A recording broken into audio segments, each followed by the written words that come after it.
Welcome to my story. ఓ స్త్రీ రేపురా.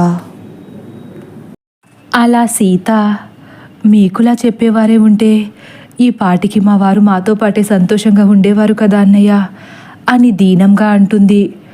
ఇదిగో సీత, తాళం తీసుకో అంటాడు రాధాకృష్ణ. తలుపుపై పెద్దగా రాసి ఉన్న ఓ స్త్రీ రేపురా అనే ఆ పదాన్ని చూస్తూ గుమ్మం ముందు కట్టిన చిన్న సిమెంటు మెట్టుపై ఎక్కుతుంది సీత. ఆ తలుపులు కూడా బాగా పాతబడ్డాయి. ఇంటి చుట్టూ ఎండిన ఆకులు ఆ ప్రాంతాన్ని ఆక్రమించి ఆ ఇంట్లో ఉండవద్దన్నట్లు హెచ్చరిస్తున్నట్లుంది. సీత మనసు నిండా భయం బాధను నింపుకుని ఆ పరిసరాలను పరిశీలిస్తూ ఆ తాళం తీస్తుంది. ఇద్దరిలో అలజడి ఎక్కువైంది.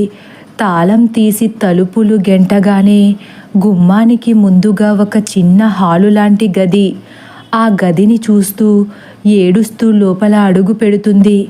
ఆ గదిలో ఒక చిన్న టేబుల్, ఆ పక్కన ఒక చిన్న మంచం కూడా కనిపిస్తాయి. ఆ టేబుల్పై ఆఖరిగా రఘురాం తాగిన మంచినీళ్ళ గ్లాసు, ఆ పక్కనే పెన్ను, పేపర్స్ కనిపిస్తాయి. వాటి దగ్గరకు వెళ్ళి ఒక్కో పేపర్ను చేతిలోకి తీసుకుని చదువుతుంది సీత.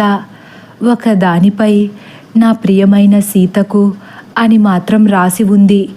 ఇంకో పేపర్పై నా అందాల సీతకు అని, ఇంకో పేపర్పై నా ముద్దుల సీతకు అని రఘురాం సీతకు రాద్దామని చూసిన ఉత్తరాలు చూసి సీత తట్టుకోలేక మోకాళ్లపై కూలబడి బిగ్గరగా, ఏమండి, నా మీద ఇంత ప్రేమ పెట్టుకుని నన్ను ఒంటరిని చేసి ఎక్కడికి వెళ్ళిపోయారు అని ఆ ఉత్తరాలతోనే తల బాదుకుంటుంది.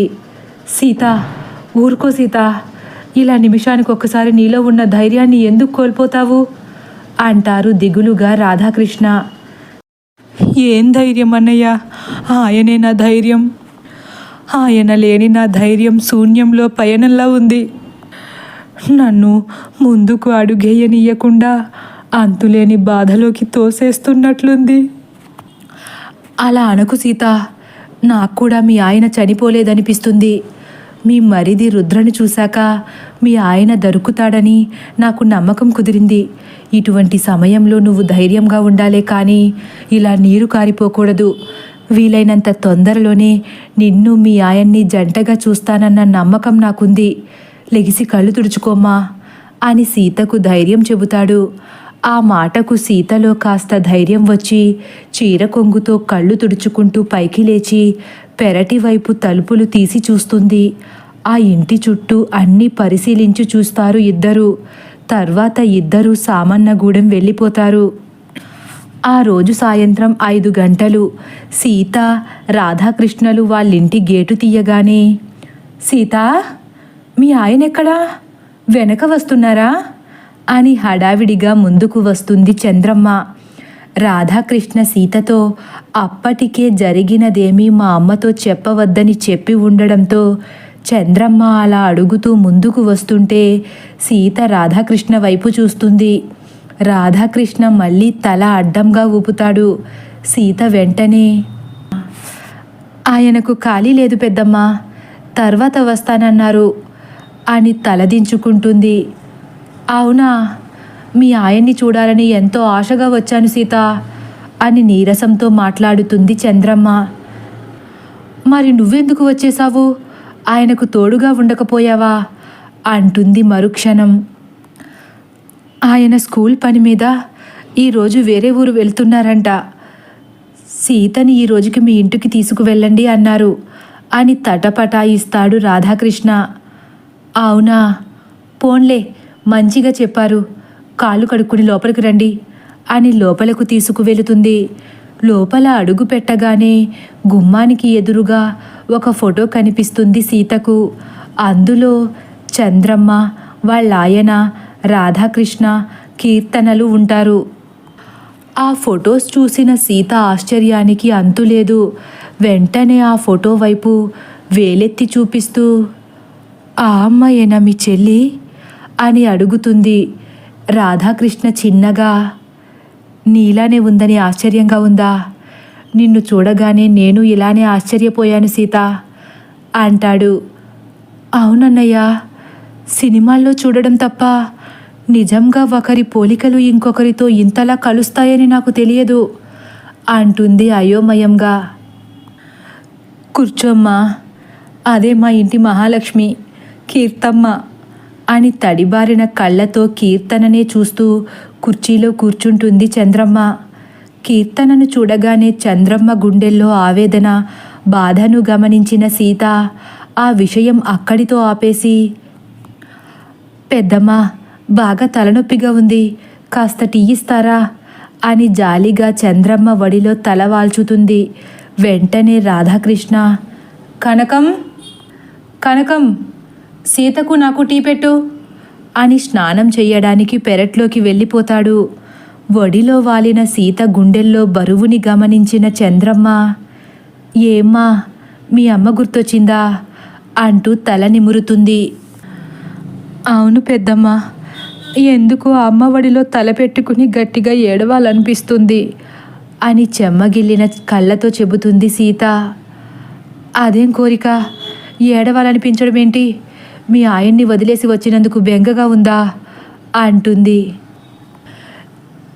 నేను ఆయన్ని వదిలి రాలేదు, ఆయనే నన్ను వదిలేసి వెళ్ళిపోయారు. ఏదో స్కూల్ పని మీద వెళ్ళారంట కదా సీత, ఆ అబ్బాయి మాత్రం నిన్ను కావాలని వదిలేసి వెళ్ళినట్లు అలా ఏడవకూడదు, కళ్ళు తుడుచుకో ముందు అంటుంది. సీత కళ్ళు తుడుచుకుంటూ నెమ్మదిగా పైకి లేచి, సరే ఏమైనా పనులుంటే చెప్పు పెద్దమ్మా, నేను చేస్తాను అంటుంది. నువ్వుండే ఒక్కరోజుకి నీతో పని చేయిస్తామని ఎలా అనుకున్నావు అని చంద్రమ్మ అడిగేసరికి, ఇంతకీ కనకం గారెక్కడా, కనపడలేదేంటి అని సీత అడగడంతో, పెరట్లో ఉందమ్మా, ఇంకా టీ పెట్టిందో లేదో చూసొస్తానుండు అని పైకి లేస్తుంది చంద్రమ్మ. ఇంతలో పెరట్లో ఉన్న కనకానికి ఊళ్ళో జరిగినది చెప్పుకొస్తాడు రాధాకృష్ణ. అలా సమయం గడిచిపోతుంది.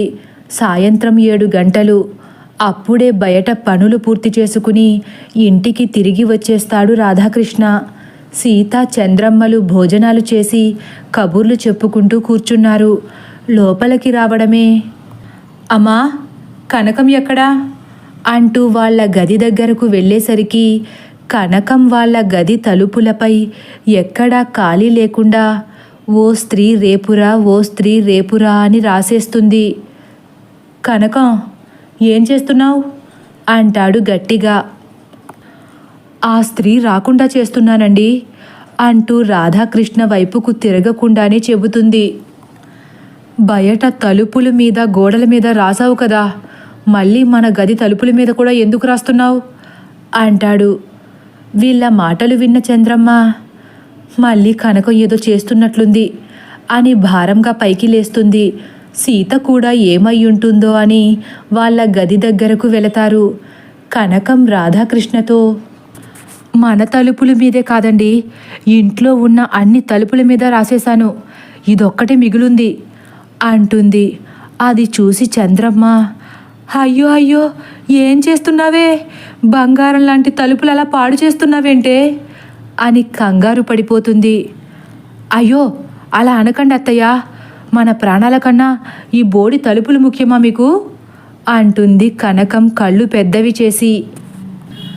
బోడి తలుపులేంటే, అవి 60 ఏళ్ల క్రితం చేయించిన తలుపులు, ఇప్పటికీ ఎలా మెరిసిపోతున్నాయో చూడు, అటువంటి తలుపుల్ని ఇలా చేసేసావేంటే. కనకం ఆపుతావా లేదా అంటాడు రాధాకృష్ణ గట్టిగా. ఆ మూల ఒక్క పేరు పడుతుందండి, అక్కడ కూడా రాసేసి ఆపేస్తాను అంటుంది అమాయకంగా. నువ్వు మారవా ఇంకా అంటాడు కోపంగా. మీ గురించే కదా ఇదంతా చేస్తున్నాను, నన్ను అర్థం చేసుకోరేంటి అని బిక్క ముఖం వేస్తుంది. నా గురించా? మీ గురించే.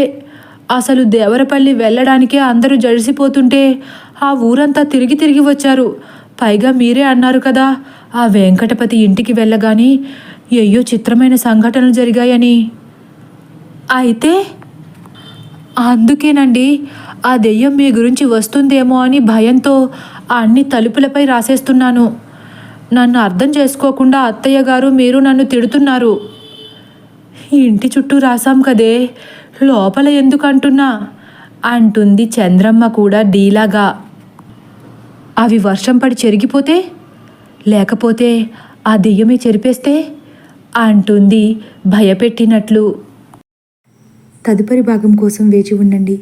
ఒకవేళ నా కథ కానీ మీకు నచ్చినట్లయితే లైక్ చేసి సబ్స్క్రైబ్ చేయడం మర్చిపోకండి. Thank you for watching.